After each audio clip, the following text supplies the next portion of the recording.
and welcome to the Newshour agenda. I'm Madhavdas G. After suggesting that youngsters in India should work 70 hours per week to increase the productivity of the nation, Infosys founder NR Narayana Murthy has sparked another debate.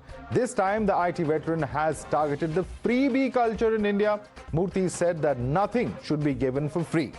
Speaking at the 26th edition of the Bengaluru Tech Summit this year, Murthy batted for compassionate capitalism and regarded it as the only solution for a poor country like India to become prosperous. While clearing that he is not totally against the idea of subsidies, Murthy urged people to give back to the society after availing services from the government at subsidized rates. Listen in. I have to pay a higher level of taxation.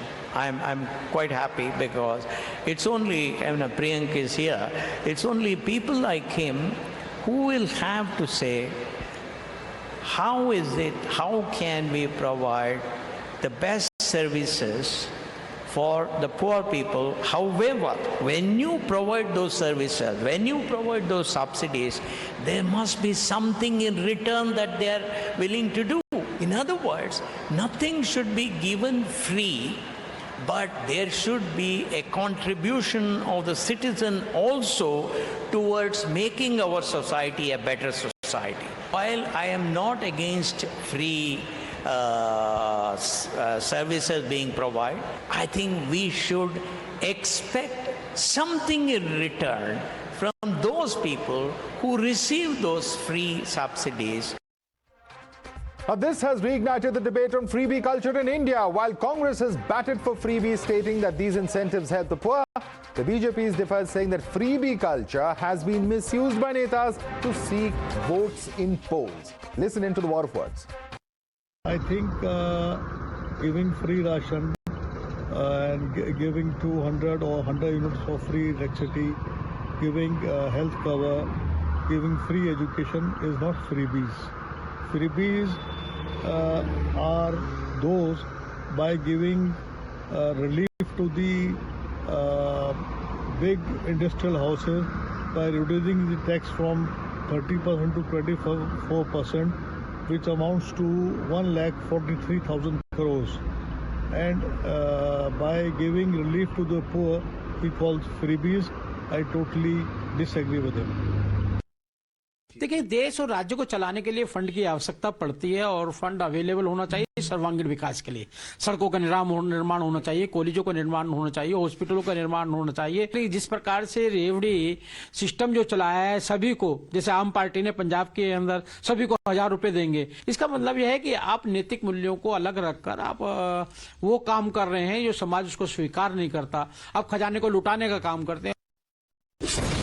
You're watching the Newshour at 10, debate number 1 on Times Now, Super Prime Time. And for more on this, let's go right across to our guest. Joining us with us is RP Singh, National Spokesperson of the BJP. Also with us is Rajat Sethi, Economy Affairs Expert. With us is Lloyd Matthias, Technology Executive. Tehseen Poonawala, Political Analyst, joins us. Dr. Akashdeep Puni, Political Analyst, is also with us. Dr. Santosh Mehrotra is a Senior Economist, also joining us on the broadcast. Let me start with you, Tehseen. Tehseen, what Mr. Narayan Murthy is very clearly saying is that, you know, the freebie free run has to end somewhere. And there is a genuine concern. We've seen what's happened in neighboring Sri Lanka. We know how several of our states are also reeling under a very high debt burden, which many believe is due to the high amount of subsidies that they provide. So what he's essentially saying is that even if you have to provide any kind of subsidy, make sure that it has some value attached to it. Can that be faulted? At the onset, I want to make it very clear to your viewers that I personally am a capitalist, and I do believe that we must move towards capitalism. I'm nothing against a society being capitalist. But as Jawaharlal Nehru said in Tryst with Destiny, the aim of our independence was to wipe every tear from every, and that's why we became an independent country. The aim of our independence was to be a welfare state. Now, welfare state in capitalist society is very much possible. Now, I was reading about Mr. Murthy. I have a lot of respect for him, but he comes from a very poor background. He went to a school where education was free, subsidized by the government. His wife went to school that gave free education to women. His daughter, I wish he would have given this advice to his daughter. I don't want to make it personal. She avoided taxes claiming non-dom status in the UK, almost on £54 million. Okay. And subsequently, when the husband became Prime Minister or Chancellor, she ended up paying those taxes once again. So it is very easy to take the high moral ground when, as Priyank rightly said, when you give free nutritious milk to the poor child to come there, you are doing a duty, because how else will the child come to school? You are educating it. When you give free healthcare services, it is the right of every Indian to get healthcare and education. Why has the Honorable Prime Minister today extended the free food grain scheme for the next 5 years? Okay. How come that is not revenue culture, that is not freebie? If a particular set of people aligned to the BJP, and I'm not saying Mr. Murthy's, tend to do it, or the privileged do it, to chamatkar. Koi aur kare to gunekar. This cannot work. It is our duty to take the poor. Let's get along. into the BJP on that. RP Singh, there are extension of the food grain scheme that has happened. I personally don't believe that that's a freebie. I believe that, at the end of the day, certain kinds of subsidies and subsidized, relief needs to be given, particularly for the poorest sections of our society. But there are views that certain things that are promised by political parties are freebies. End of the day, Tehseen says that how can you distinguish between what we are doing and what the BJP is doing, either at the state or the central level? Your response, RP Singh. Well, let's talk about what schemes government has announced. Like, for example, health insurance. I mean, Tehseen is on board for health insurance, that Ayushman Bharat, the 55 crore people of the country, is required, because you need to give them a health cover, and that through an insurance scheme which state and center put together do, and which is good for the citizens at large. Let's talk about the housing for poor. Now, poor people who can't afford housing, they are being given houses where certain amount of money is taken from them, which he has to pay over a period of years, something like 1,40,000 or 1,70,000 rupees, probably that has increased a bit. But yes, it's being subsidized so that there should be a roof on people's head. Then ensuring that water reaches to every household. It's not freebie. It's a scheme where we ensure that water reaches to every household, and then more than 4 crore people have been covered under. So what is the freebie according to you? Gas What is the freebie or the revenue that the PM refers to according to you? Gas connection. Give me a sec. Give me another second. Another second, please, Madhav. Gas connection to every woman, so that all that problems, which health problems, issues which comes because of the cooking and cooking through the wood or through other sources, it should be avoided. And if there can be good cooking mean for women, and then a woman can stay healthy at home, there's no harm in it. No, even he doesn't have a problem with those. Let's get to the controversial points. What are you opposing, sir? Let's get to the controversial points, please. Because we have the limited time debate. I have to go across to everyone. What are the revenues that the BJP is opposed to? Simple question. I'll tell you, Devdi. When you say that we'll give water free, पानी आपके लिए free है साहब. Electricity is free. I mean, how can you give water free?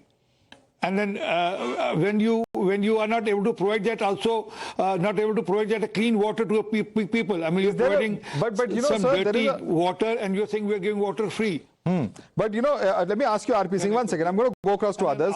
I'm quoting the Supreme Court in 2022, RP Singh. Supreme Court has mulled a similar question. Supreme Court has asked, is free drinking water, free education and minimum power, can that be called a freebie? This is a question that has come in from the Apex Court. It's one thing to question whether television sets or mixies, etc. should be given. But when it comes to water, power, the basics such as education, healthcare, can they be called freebies? Is a question that even the court has asked. RP Singh. Well, as for education, I'm for. I mean, there can be many more ways to get the student to a school. Free lunch, like the midday meal, or other means for getting the children to a school. But as for water, I mean, you are not providing good, clean water also. Just giving that slogan of free water, I'm giving a challenge. Tell me one citizen in Delhi who doesn't have a water purifier at home, or every Juggi cluster guy also buys that water bottle of 20 liters for 30 rupees every day. So where is water free? Many who can't afford a water purifier. Yeah. Yeah, but since that question is directed at I'll let the Aam Aadmi Party come in. Mr. Muni, would you like to respond to Mr. RP Singh? You may be providing free water, but it may not be the best of water. It may be poor quality water, is what he's saying. First of all, I'll tell you one thing, Madhav, that the Honorable Supreme Court has said clearly that it has been what actually a freebie is. It is not yet defined. Is Manrega a freebie? Is providing education, healthcare, water, these are all freebies? Or is levying the corporate tax is the freebie? What is the freebie? We still don't know. Now, there may be many justifications. I'll tell you one thing. Levying lakhs of crores of corporate tax is okay. But providing free education, free healthcare, which is very, very important to a common man, is a crime. I'll tell you, I can tell you that let's talk about free electricity, which we talked about so many times. Punjab government promised free electricity. It was criticized with Dr. Singh also, Mr. Singh also. In 2022, Punjab government PSPCL gave no freebie as per RP Singh. And still it was north of 1,880 crore. They can check the math. What is the debt you accumulated in the last 1.5 years, sir? 23. What is the accumulated debt in the last 1.5 years? It is 47,000 crores. What is the total debt? It's about 3 lakh crores. So Punjab is perhaps not the best state to be debating this, Akash Tipani. Don't touch my voice now. What is the debt? Tell to everyone that what is the debt the party left Punjab with? 2.5 lakh crores. Tell. Yes, and it's now 3 lakh crores. Yes. No. I'll tell you. In 2023, the PSPCL is in a profit of 560 crores after giving free electricity. Let me bring in Rajat on this point. Rajat, would you like to comment on this? The example of Punjab is perhaps an interesting one to debate because, Punjab is one of the states which in terms of its population or size has a fairly large debt burden. And it's a question that many economists like yourself have debated many times in terms of whether the states, various policies, this entire idea of freebies, subsidies, whatever one chooses to call it at the end of the day is sustainable. It's a question that many have asked because we certainly don't want to see our states go down the Sri Lanka route. Rajat, your response to Akash Tipani.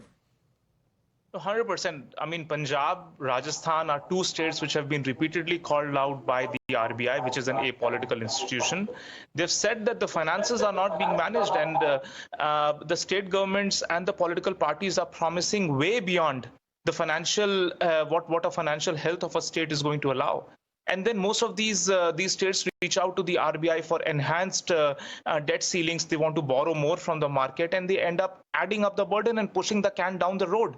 Nobody is fiscally responsible. They believe that, you let us just throw in everything that it takes to win an election. And who cares about, about the state finances? And that is where the problem is. The difference between what proper redistribution of the resources that the government collects through the taxes versus what a freebie is. The essential difference remains first, there has to be specific policy objectives and there has to be some economists thinking and debating whether those policy objectives are being met out by those. One moment. Akash, I'm coming to you. Let him make his point. I'll come back to you. There is time to debate this issue. Let's go one by one, please. Yeah, Rajat, complete your point. That is point number one, is clearly stated policy objectives, what you want to achieve, and how does that freebie allow you to achieve that? Okay, there's absolutely nothing wrong if you want to give away 200 units of free electricity, provided there are tangible policy objectives met through it. The problem that I have, when a political party like what Congress did in Telangana, that they're going to distribute 10 grams of gold coin. What policy objectives is being met through that? I'll tell you, when Bhupesh Baghel saw that, he is under political hot soup and he needs to throw in something, and just 3 days before the election, he threw in 15,000 rupees for every woman. Has he thought through? My point is that did the Aam Aadmi Party, did the BJP, did the Congress, do they? This is a very important point. I'm going to go. I want to bring in Tehseen on this. 1 second. I want to bring in Tehseen on this point of Telangana because it's a Congress ruled state. 1 second, Akash. I'm going to come back to you. Just 1 second. Tehseen, the question is this. Yes, Chhattisgarh, and he also talks about Telangana, gold coin, etc. The point being made is this. The Election Commission needs wisdom. Put out a format saying that give us the implication of what financial burden the state exchequer will have for the promises that you made. Unfortunately, no political party at that point of time agreed to it. Yeah. But the point being made over here is this is a serious problem. If in state after state you're going to promise the moon and you're going to run the exchequer dry, that's a serious issue for this country, isn't it? So I agree partly to what my friend says, that these schemes, whatever are being announced, must be financially, you must look at the implications to it. But before coming to the Election Commission, let's extend this argument further. The BJP in Delhi, I'm quoting Times of India, said free scooty for women. Free scooty. The BJP, matching the other political parties, says cooking gas at 400 rupees, LPG at 450 rupees. Okay. In Madhya Pradesh and in Rajasthan, what wrong did the women of Uttar Pradesh do? For why women empowerment only in Madhya Pradesh and Rajasthan? Free water, free electricity announced by Honorable Amit Shah ji, free electricity for tube wells announced by Yogi Adityanath ji in Uttar Pradesh. So BJP करे तो चमत्कार, कोई और करे तो गनीकार. The problem is all political parties are doing it. It started with the BJP, and now with the BJP starting it, all political parties are going to follow suit. The BJP will say the Aam Aadmi Party started it. So there is a problem out there. There is a fiscal problem out there. Now let's come to a larger issue. As long as any scheme will help people come ahead. For example, the Congress scheme in Karnataka, free bus ride. Because women, they only can participate in the workforce if they get free transportation. This empowers women. They can't pay for transport otherwise? No, but you have to first get the participation. When this came in, the participation of women in the workforce had reduced after COVID. This is a national figure. Okay. So Karnataka is helping it out. Now there is a logic behind the scheme. So you must encourage it. In fact, I will go one step further, saying all of these welfare schemes should not even be centrally driven. Okay. They should be driven at the local level to enhance the local population to benefit from it. Okay. But do not forget, we are a welfare state. Mr. Narayan Murthy, and I repeat, with respect to him, who studied in a government school, subsidized by taxpayers, whose wife studied in a government school, today cannot come up and give moral lectures. He's a product of the Infosys land. He got tax breaks. Okay. IT tax breaks, the Congress. Let me bring in Lloyd on that. Let me bring in Lloyd on that. Lloyd, this is a comment that even I've seen on social media. Many are saying that Infosys perhaps got some order subsidized land, perhaps some tax breaks because of SEZ, so on and so forth. So it's not like companies such as Infosys or even other IT companies for that matter have not taken advantage of government SOPs, which are essentially another form of subsidies. Lloyd, how do you respond to that?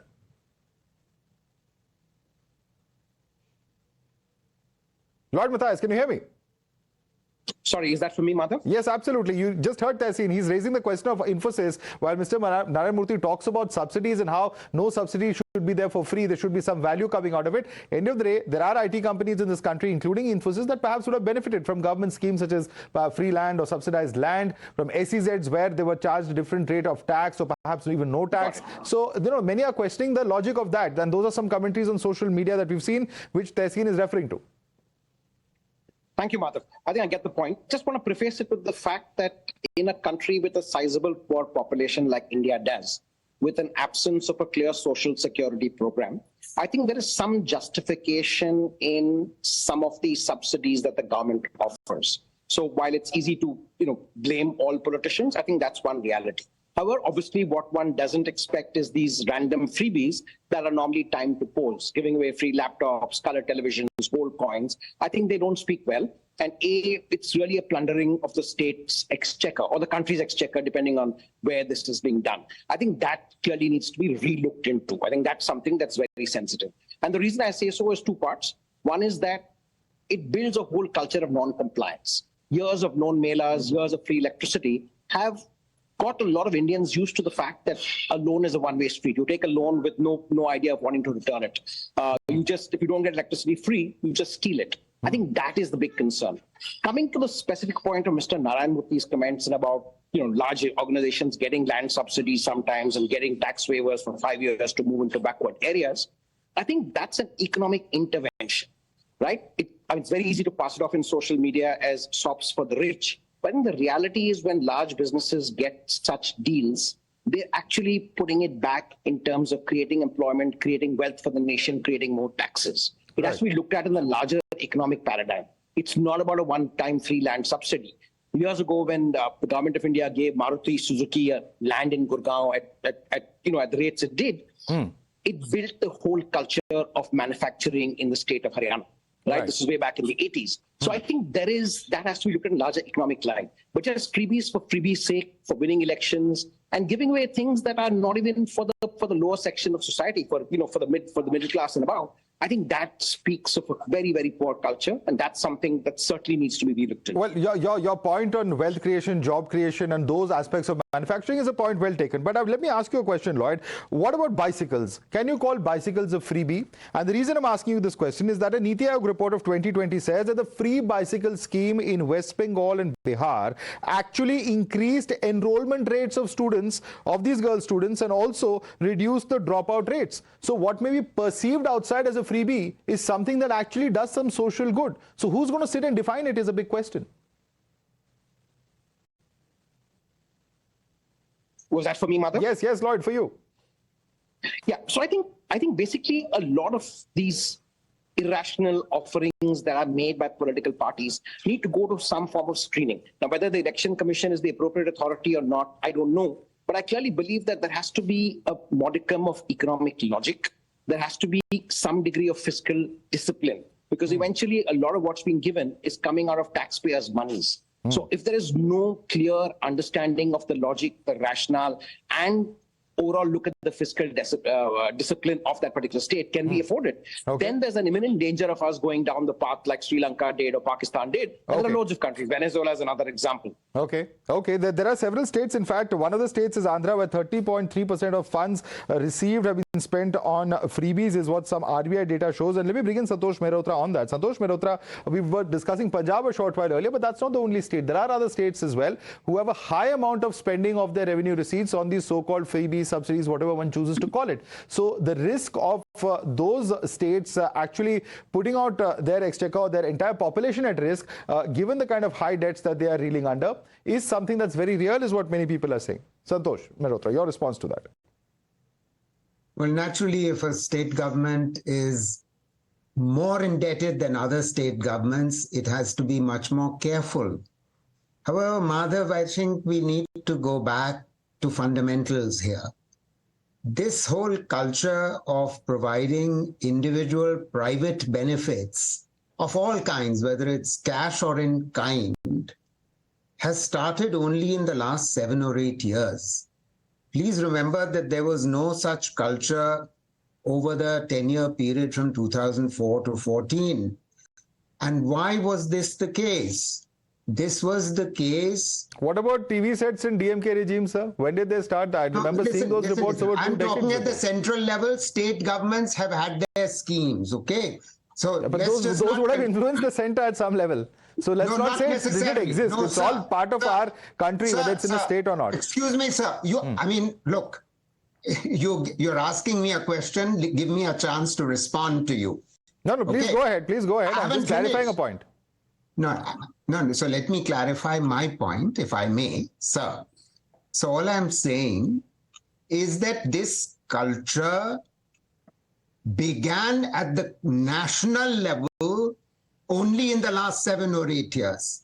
It was happening, yes, in AIDMK and Bihar. You said Bihar. Bihar began giving bicycles to school girls if they were transitioning to class 9 in 2005. And that was a very good thing.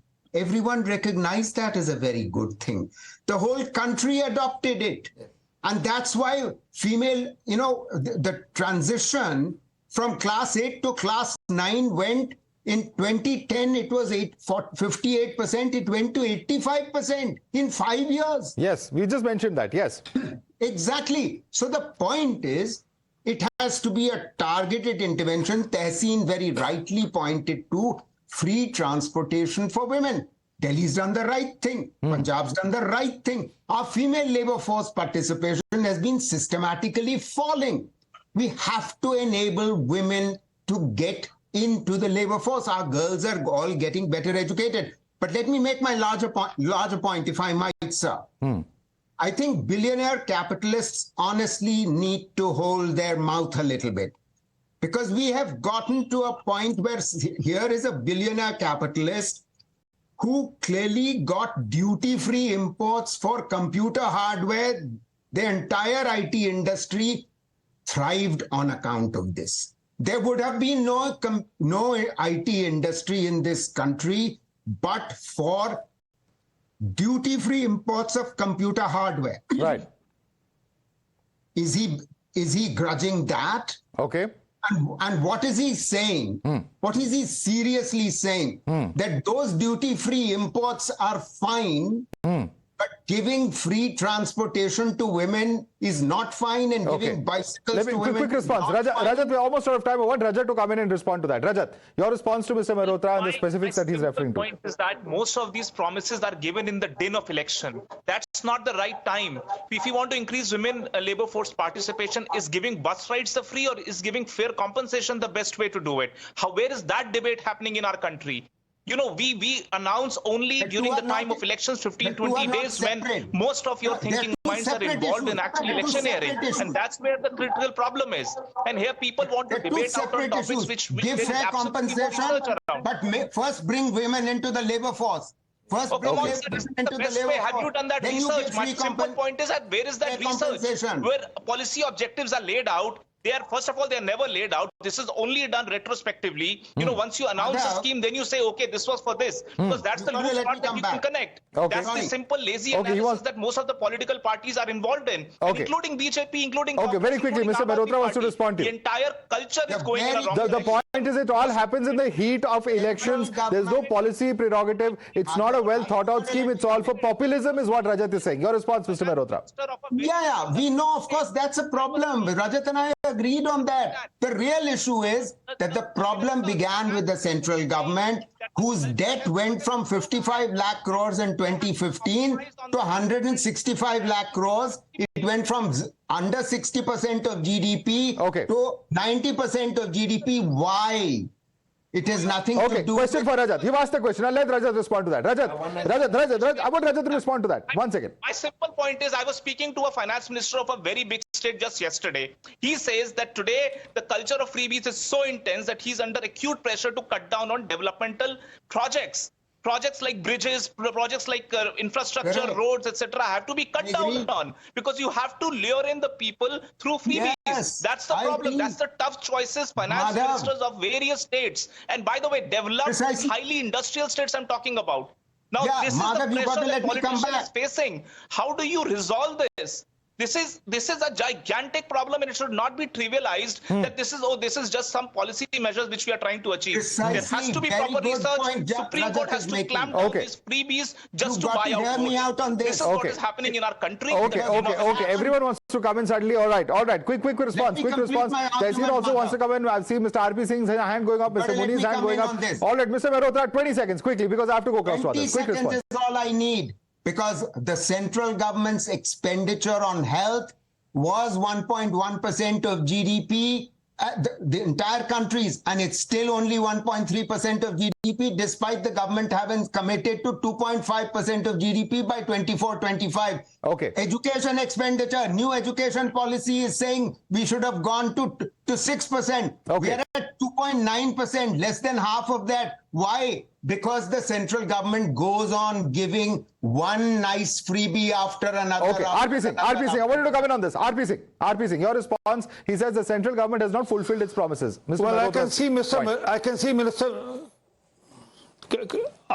Mr. Malhotra's bias, because he is not telling about how loans were waived off, how loans were first given through political conduits, and then those were waived off. I mean, whether the loan reached to the concerned person or not, it reached out to the pocket of the concerned political party bosses, and then they were waived off. He's not talking about how Mandega was being misused. So he's not talking about that. So we can understand his bias, but fact is that even the health scheme, which has been covered, 55 crore people have been covered under the Ayushman Bharat, which is a scheme which is helping people to on the health as a subject. But he will not talk about that. But I understand and know his reasons and concerns. Yeah. All right, Tehseen, quick response. The central, you have forgotten what's happened during UPA regime is essentially what Mr. RP Singh is saying.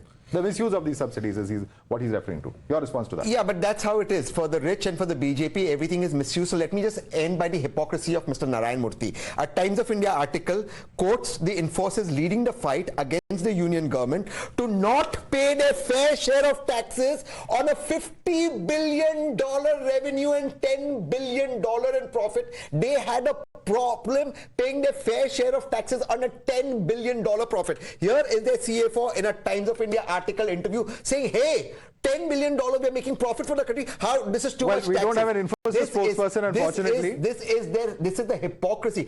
Everyone must get a fair share of the Indian pie. Okay. The Indian pie is meant for everyone. But let me get Lloyd in. Wipe every tear from every eye. Okay, fair enough. You're making a point. I'm going to get Lloyd in. Lloyd, I know you don't represent Infosys, but you have some experience in the technology sector. Would you like to respond to Tehseen, who says, or who's alleging that there is some...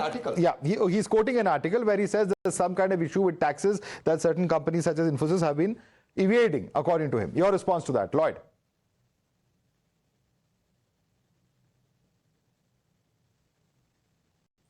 Lloyd, can you hear me? Sorry, Madhav, was that for me? Yes, that's question for you. Tehseen was referring to an article where he alleges that Infosys and other companies are not paying their taxes. That's his allegation. I know you don't represent... They were fighting to get their fair share of taxes reduced. Okay, but then a lot of companies do that. Profit. But Tehseen, there are a number of companies who do that. All right, but let Lloyd come in. That is not revenue. That is not subsidy. Let Lloyd come in. Let Lloyd come in.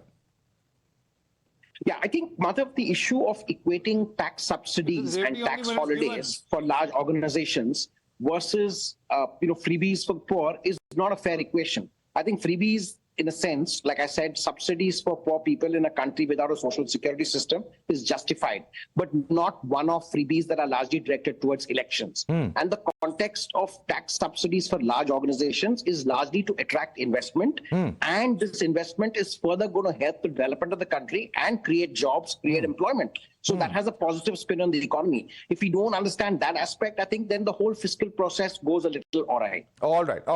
Let me quickly, we are just about to close this debate, but I want to bring in Akashdeep Muni. Akashdeep Muni, you wanted to respond to the point of subsidies, but I have one statistic from RBI data that I'm reading out to you. I referred to Andhra earlier. In Punjab, 45.4% of the state revenue receipts is spent on freebies, says the RBI. That's a shockingly high number. One thing.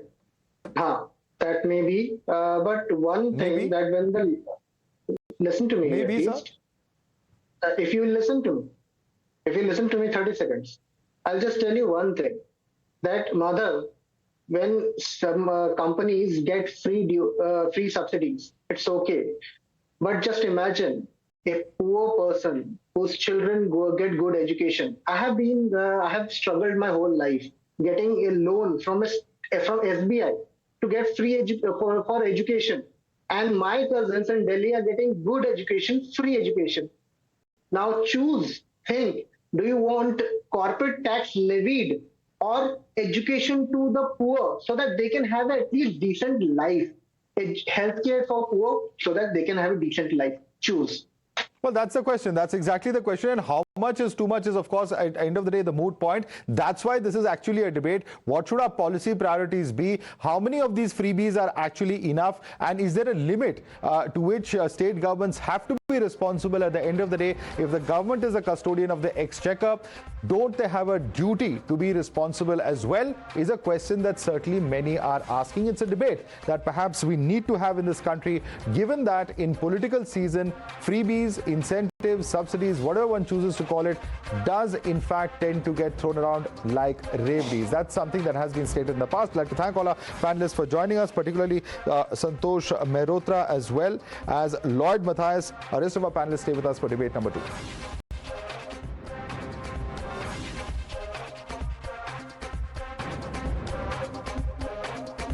We're on to the second story that we're debating. As